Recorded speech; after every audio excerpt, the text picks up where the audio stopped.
आज तक रेडियो सुनता है सारा जहां।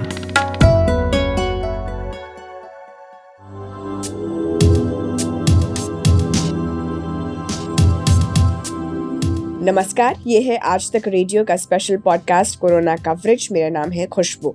इस स्पेशल पॉडकास्ट सीरीज में हम लेकर आते हैं दुनिया भर की कोरोना से जुड़ी अपडेट्स। कहाँ क्या नई स्टडी हुई है, कहाँ कोरोना के मरीज घटे हैं, बढ़े हैं, इस बीमारी की रोकथाम के लिए दुनिया के किस कोने में क्या कोशिशें जारी हैं, ये सब कुछ आपको मिलेगा। वैक्सीन और कोरोना वायरस, इन दोनों का बस एक कनेक्शन है कि कोरोना महामारी पर नियंत्रण चाहिए तो वैक्सीन ही एक उपाय है। लेकिन जैसा कि पिछले एपिसोड में आपने सुना होगा कि सिर्फ वैक्सीन ही नहीं बल्कि इसके साथ साथ वो सारे ज़रूरी प्रिकॉशंस भी हमें अपनाने होंगे जो हमने पिछले 1-1.5 साल से अपनी आदत में शामिल कर लिया है। खैर, वैक्सीनेशन को लेकर चर्चाएं और हर देश कैसे इसमें आगे बढ़ रहा है, इस पर सबकी नज़र है। जब से वैक्सीनेशन स्टार्ट हुआ है, भारत में तो इस साल जनवरी से हुआ था, लेकिन कई देशों में पिछले साल से ही लगना शुरू हो गया था। इस बीच कई ऐसे मॉडल सामने आए और दुनिया के लिए वैक्सीनेशन कवरेज के मामले में एग्जाम्पल सेट किया।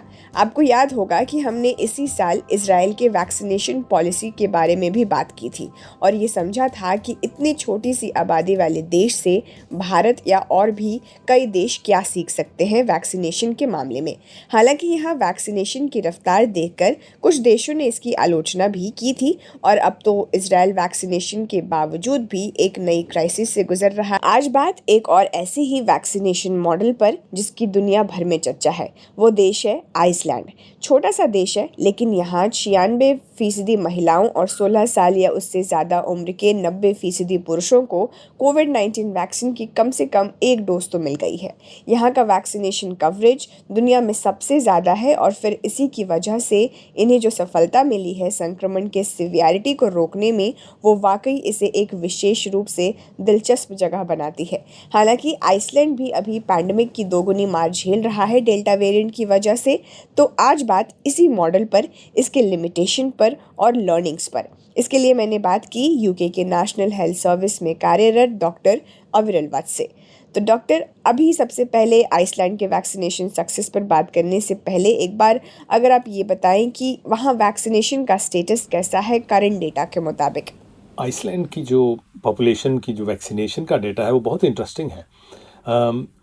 जो हम वल्नरेबल ग्रुप्स को अगर लेते हैं, जिसमें आप ये कहिए कि 50 की उम्र से ऊपर के जो लोग हैं, 50 की उम्र से लेकर 70 की उम्र तक के जो लोग हैं, उनमें तकरीबन 92% से ऊपर वैक्सीनेशन हो चुकी है।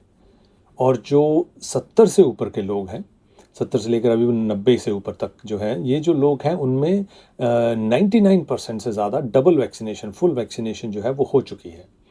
जो लोग 40 से कम हैं, आप ये कहिए कि 40 से 50 के बीच में, उनमें 88% वैक्सीनेशन कंप्लीट हो चुकी है। और 16 से लेकर जो 40 साल तक के लोग हैं, जिनको आप यंगस्टर्स कह लीजिए या जो लेस वल्नरेबल हैं, जिनको कम खतरा है कोविड से, उनमें भी जो वैक्सीनेशन है वो 80% डबल डोज जो है वो हो चुकी है।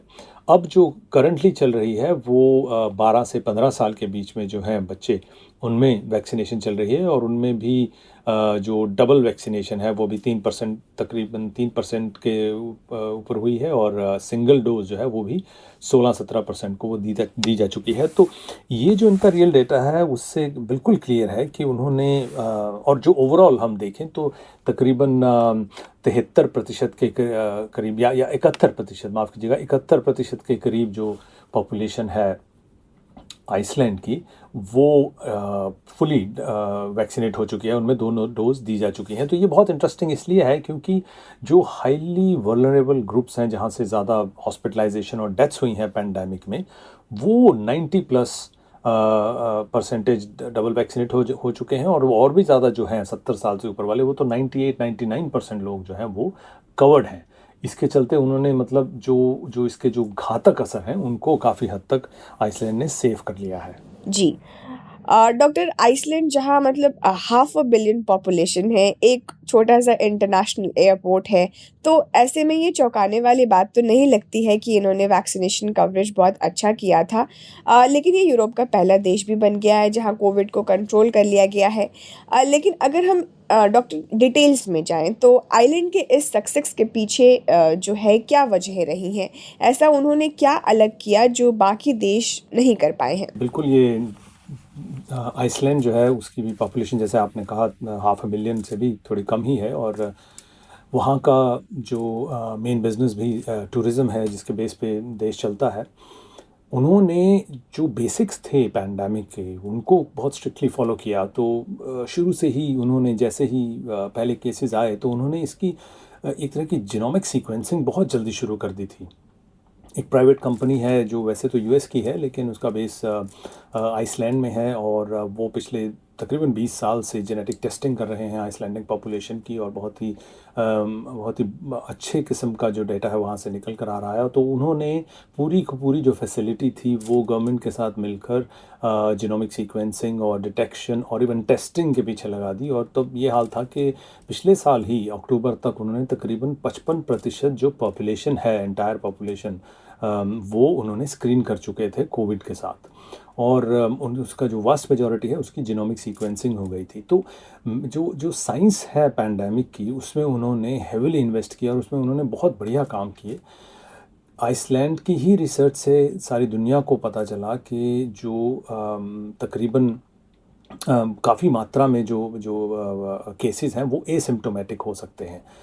काफ़ी केसेस में तो 40-45% केसेस जो हैं वो एसिम्प्टोमेटिक हो सकते हैं, जो कि उन्होंने अपनी स्टडीज़ में पाया, और उसका पुख्ता एविडेंस था उनके पास। उन्होंने ये भी देखा कि जो 10 साल से कम उम्र के बच्चे हैं उनमें इन्फेक्शन होने का जो ख़तरा है वो बहुत कम है एडल्ट से। ये भी उनके डाटा से ही सारी दुनिया को मालूम चला। और उन्होंने वायरस का जो स्प्रेड होना है और जो कॉमनेस्ट सिम्टम है, जिसको कि पहले बुखार एक कॉमनेस्ट सिम्टम माना जा रहा था, लेकिन आइसलैंड की स्टडी के बाद ही ये सामने आया कि जो मसल एक्स हैं या हेडेक है या खांसी है, ये सिम्टम्स जो हैं वो ज़्यादा कॉमन थे। और इसके चलते उन्होंने अपनी स्ट्रेटजी बदली कि जिसको थोड़ा भी जैसे हम कहते हैं हरारत वाला सिचुएशन आती है, कोल्ड जैसी सिचुएशन आती है, उसमें उन्होंने उनकी टेस्टिंग की।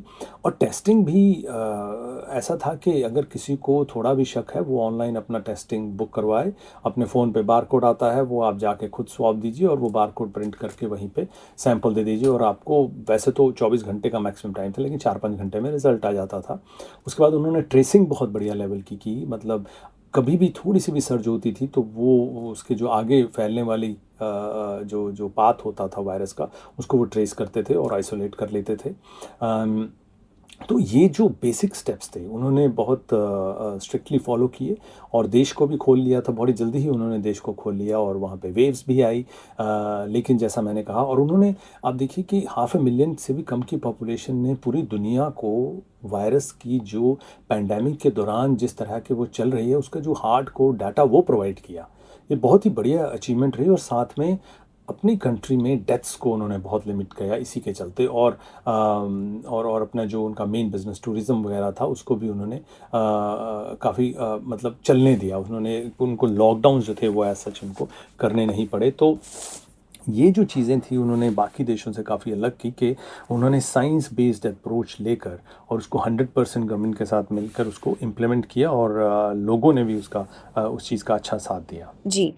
एक इन्फेक्शियस डिजीज़ स्पेशलिस्ट ने कहा है कि आइसलैंड में जो कोविड-19 की सिचुएशन है, उससे ये प्रूव होता है कि वैक्सीन काम कर रही है। इस पर आप क्या सोचते हैं? जी, मैं बिल्कुल सहमत हूँ इस बात से कि आइसलैंड की सिचुएशन को देखकर ये ज़ाहिर बिल्कुल प्रूव होता है कि वैक्सीन काम कर रही है।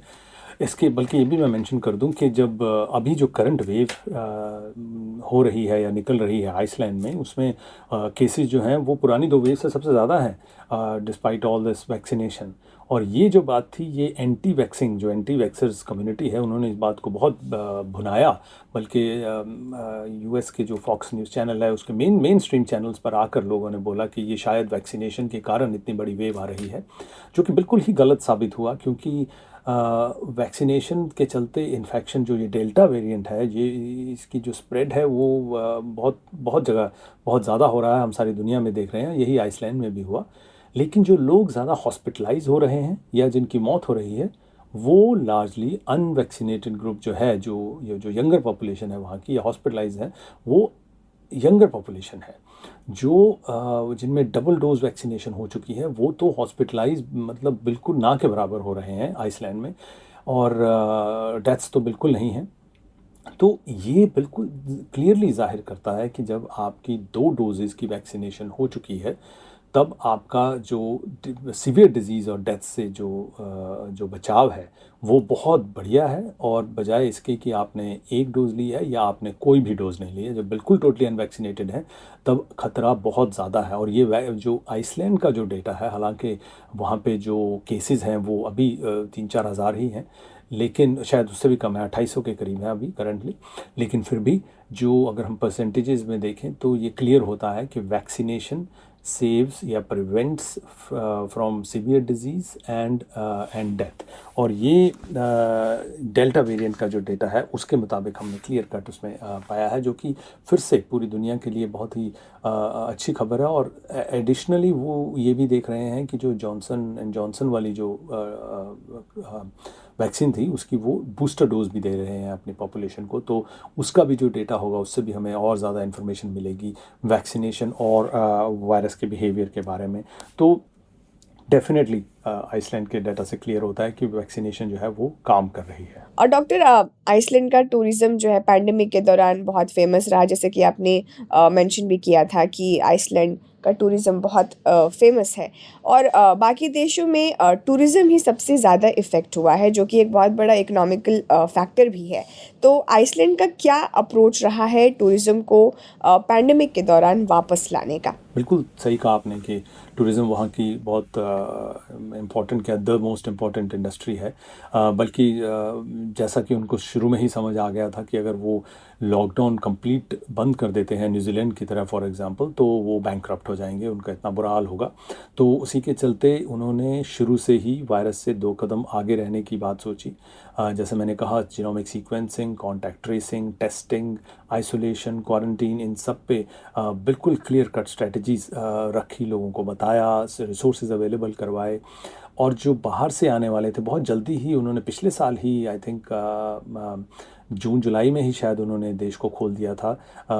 शुरू में ये ज़रूर था कि जो क्वारंटीन है वो 14 दिन का होगा आने वालों का, लेकिन कुछ देशों से उन्होंने टूरिस्ट को शुरू से ही आने दिया। बीच बीच में थोड़े थोड़े लॉकडाउन ज़रूर रहे, और साथ में फिर ये भी इंट्रोड्यूस कर दिया कि पहले दिन आप आते हैं तो आपका टेस्ट होगा, फिर 5 दिन बाद आप दूसरा टेस्ट करवाएंगे, और उसके बाद अगर नेगेटिव दोनों हैं तो आप टूरिज़्म में कहीं भी घूमने जा सकते हैं। तो 5 दिन के क्वारंटीन में भी उन्होंने ये चलाया, और उससे भी उनको एक बहुत ही अहम बात सामने आई कि पहले दिन के नेगेटिव डाटा के बाद दूसरे 5 दिन बाद 20% लोग ऐसे थे जो पॉजिटिव हुए। तो एक टेस्ट के ऊपर हमें निर्भर नहीं रहना चाहिए, क्योंकि अगर ऐसा वो कर देते तो 20% लोग जो थे वो उनकी पॉपुलेशन में घूम रहे होते और वो और फैला देते बीमारी को। तो ये भी एक चीज़ जो थी, आगे चलकर बाकी जगहों से भी ये इस चीज़ की पुष्टि हुई कि ये जो डेटा है ये बिल्कुल ठीक है, या सिमिलर ट्रेंड्स बाकी जगह पाए गए। तो टूरिज़्म के लिए उन्होंने बेसिक्स जो थे, फिर से टेस्टिंग, ट्रेसिंग, क्वारंटीन, आइसोलेशन, इन्हीं को अपनाकर उन्होंने देश को खोला, और जैसा मैंने कहा कि वायरस से 2 कदम आगे रहने की कोशिश की, जिसके चलते जो टूरिज़्म था वो हालांकि उस लेवल का नहीं हुआ जो पहले होता था, ऑब्वियसली क्योंकि कंट्री से बाहर भी लोग नहीं जा रहे थे दूसरे देशों से, लेकिन फिर भी बाकी देशों के मुकाबले उन्होंने अपना जो इकॉनमी थी उसको उन्होंने चलाते रहे, जो कि मेरे हिसाब से बेस्ट कॉम्बिनेशन था इस बात का कि आप इकॉनमी की जो प्रोग्रेस है उसको कैसे बढ़ा सकते हैं साइंटिफिक चीज़ों को अप्लाई करने के बाद। जी डॉक्टर, कुछ लिमिटेशन जो आप देखते हैं आइसलैंड के वैक्सीनेशन कवरेज में, जैसा हमने पहले भी बात की थी कि इजराइल के वैक्सीनेशन पॉलिसी पर, तो उसको अगर कंपेयर करते हुए आप ये बता सकें। देखिए, आइसलैंड की जो वैक्सीनेशन कवरेज है वो बहुत उम्दा है। जैसा हमने पहले बात की, आंकड़ों के हिसाब से 73% तो पूरी पॉपुलेशन की हो चुकी है, और वल्नरेबल ग्रुप्स तो 98% तक हो गए हैं, और उसका वो अच्छे रिजल्ट्स देख भी रहे हैं। लिमिटेशन इस डाटा की ये है कि छोटा कंट्री है जैसा आपने पहले कहा, और इसकी जो पॉपुलेशन है वो भी काफ़ी होमोजेनस है, तो वहाँ पे डाइवर्सिटी इतनी नहीं है। तो ऐसे देश, ऐसी जगहें जहाँ पे बहुत डाइवर्स पॉपुलेशन है, वहाँ पे ये सब कुछ हमें देखने को मिलेगा, ये कहना थोड़ा मुश्किल होगा। और बड़े बड़े देशों में इस चीज़ को कैसे किया जाए, लेकिन जो जो बेसिक्स हैं साइंस के वो मेरे हिसाब से ठीक बढ़िया तरीके से इम्प्लीमेंट हुए हैं। आइसलैंड ने भी एक महीना पहले बिल्कुल डिक्लेयर कर दिया था कि हमने वायरस को हरा दिया है और फिर से खोल दिया था सब कुछ, और जो कोविड एप्रोप्रिएट बिहेवियर था उसको भी साइड पे रख दिया था। लेकिन they are back to it. Mask, 1 metre distance और 200 लोगों की जो लिमिटेशन है किसी भी गैदरिंग की, वो फिर से लगा दी है। और आई थिंक 11 बजे का रात का कर्फ्यू टाइप भी लगा दिया है बार्स और रेस्टोरेंट्स में। तो ये चीज़ें फिर से आ गई हैं। लेकिन वैक्सीनेशन, जैसा मैंने पहले कहा, यंगस्टर्स में भी अभी काफ़ी ज़ोरों से चालू है। तो आइसलैंड का लिमिटेशन यही है कि वो छोटा देश होने के कारण उसकी जो वहाँ से सीख हम लेते हैं उसको हम कैसे बड़ी पॉपुलेशन वाले देशों पे इम्प्लीमेंट करें, ये थोड़ा चैलेंजिंग हो जाता है। और सेकेंडली ऑल्सो कि जो आइसलैंड जैसा देश है उसकी जो गवर्नमेंट्स, ऐसी छोटे जगहों की जो गवर्नमेंट्स होती हैं उनमें रेड टेपिज्म बहुत कम होता है, तो वहाँ पे नई साइंटिफिक चीज़ें करना रिलेटिवली आसान होता है। जहाँ पे बड़ी गवर्नमेंट्स होती हैं, चाहे यूएस हो, यूके हो, इंडिया हो, ऐसी जगहों पर आपको जो रेड टेपिज्म है, जो वहाँ पे जो देरी लगती है, वहाँ पे जो जो एक तरह का इनर्शिया है कि नई चीज़ों को नहीं होने देने का, उसके कारण पैंडेमिक जैसी सिचुएशन में काफ़ी खमियाजा जो है आम जनता को उस चीज़ का भुगतना पड़ता है। सर, भारत जो है आइसलैंड से क्या सीख सकता है, क्योंकि यहाँ वैक्सीनेशन तो उस स्पीड से अभी नहीं चल रही है। हालांकि भारत ही क्या, और भी बाकी देश इससे क्या सीख सकते हैं, जैसे कुछ कुछ ऐसे फैक्टर जिस पर कोई भी देश अगर फॉलो करे तो आइसलैंड की तरह जो है हमें सक्सेस मिले। जी देखिए, मेरे हिसाब से तो भारत, यूएस, यूके, कोई भी कंट्री हो, वो चाहे छोटी से छोटी कंट्री आइसलैंड हो या उससे भी छोटी कंट्री, उससे सीख तो हम ले ही सकते हैं। क्योंकि जो हम टेम्पलेट बनाएं एक कि इस चीज़ को कैसे इम्प्लीमेंट करा जाए, वो तो सिमिलर है, बेसिक्स तो सेम है कि आपको 70-80% पूरी पॉपुलेशन का और 80-90% से ऊपर वल्नरेबल ग्रुप्स को आपको जल्दी से जल्दी डबल डोज देनी है। वो कैसे देनी है और किन किन स्ट्रेटजीज़ के अंडर देनी है वो डिफ़र कर सकता है अपने अपने रिसोर्सेज के हिसाब से। 500,000 पॉपुलेशन की हमने बात की पूरे आइसलैंड की, और मेरे आई एम श्योर कि इंडिया में ऐसे बहुत छोटे छोटे शहर, डिस्ट्रिक्ट, ताल्लुक हैं जहाँ पे 500,000, 1 मिलियन पॉपुलेशन होगी। और ऐसी सिंगुलर यूनिट्स को लेकर हम क्यों नहीं आइसलैंड वाली चीज़ इम्प्लीमेंट कर सकते। उसमें जो लिमिटेशन है वो वैक्सीन की डोजेज़ की आती है। तो बात वहीं पे फिर से जो हम काफ़ी देर से बात कर रहे हैं, काफ़ी हफ्तों महीनों से बात कर रहे हैं कि जो वैक्सीनेशन की डोजेज़ की लिमिटेशन है, और जो हमारा टारगेट है कि हम पॉपुलेशन को जल्दी से जल्दी वैक्सीनेट करें, वो ही एक तरह की एक्लीज हील जो कहते हैं इंग्लिश में, हिंदी में मुझे शब्द याद नहीं आ रहा, तो वो बन जाती है, एक हर्डल बन जाती है, जिसके कारण हमारी जो पॉपुलेशन है वो वैक्सीनेट नहीं हो रही। इंडिया में अभी देखिए, अगस्त ख़त्म हो रहा है, 8वां महीना साल का ख़त्म हो रहा है, और हम 1 जनवरी से हमारे पास अप्रूव्ड वैक्सीन्स हैं जो कि इंडिया ने अप्रूव कर दी थी। 8 महीने बाद भी हमारे पास डबल वैक्सीनेशन की जो परसेंटेज है वो 10% से कम है।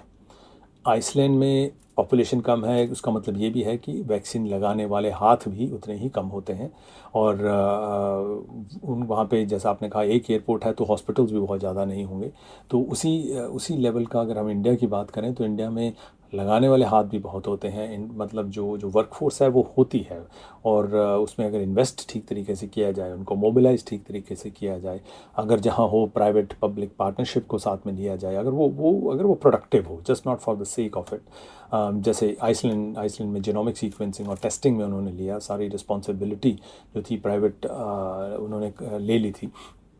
तो देयर आर मैनी स्ट्रेटजीज जो इंडिया उस हिसाब से कर सकता है, लेकिन टारगेट और जो गोल्स हैं वो बिल्कुल क्लियर कट होने चाहिए कि मेजॉरिटी पॉपुलेशन को जल्दी से जल्दी हमें डबल वैक्सीनेट करना है। क्योंकि आज जैसा हमने बाकी जगह में कहा कि कुछ पॉपुलेशन सेट्स हैं हमारे ऐसी लोग हैं जिनको हमें बूस्टर्स भी देनी पड़ सकती हैं। तो हमें जल्दी से जल्दी वो करना है, और यही एक सबसे बड़ी सीख हम हर बार किसी भी मॉडल से लेकर चल जाते हैं। तो आई होप कि वी पिकअप। अभी 10% जो डबल डोज वैक्सीनेशन है वो बहुत कम है, और डेल्टा वेरिएंट जो इंडिया से इतना फैला है वो सिंगल डोज वैक्सीनेशन को तो कुछ ज़्यादा समझता ही नहीं है। जी, बहुत बहुत शुक्रिया डॉक्टर। तो ये थे डॉक्टर अविरल वत्स। फिलहाल आज के कोरोना कवरेज को यहीं विराम देते हैं। मिलते हैं आपसे अगले गुरुवार कुछ नए टॉपिक और एनालिसिस के साथ। तब तक मुझे दीजिए इजाजत। स्टे कनेक्टेड, स्टे सेफ और सुनते रहिए आज तक रेडियो। नमस्कार।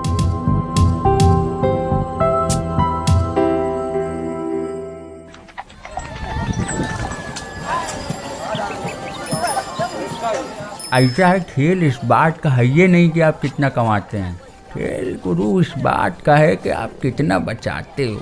अब कैसे बचाएं? ये बैंक और बाजार की ये टेढ़ी मेढ़ी बातें गले तो उतरती नहीं हैं। अरे तो महाराज उनसे मिलिए ना, अपने मनी मैनेजर से। आपके बटुए से जुड़ी हर सलाह एकदम मुफ्त। और शायरी सुनिए, पैसे से जुड़ा है कोई भी शक, आस्क बेझिझक। मनी मैनेजर, बात बचत की, हर शनिवार आज तक रेडियो पर। पान बनाओ, कत्ता ज़्यादा रखना।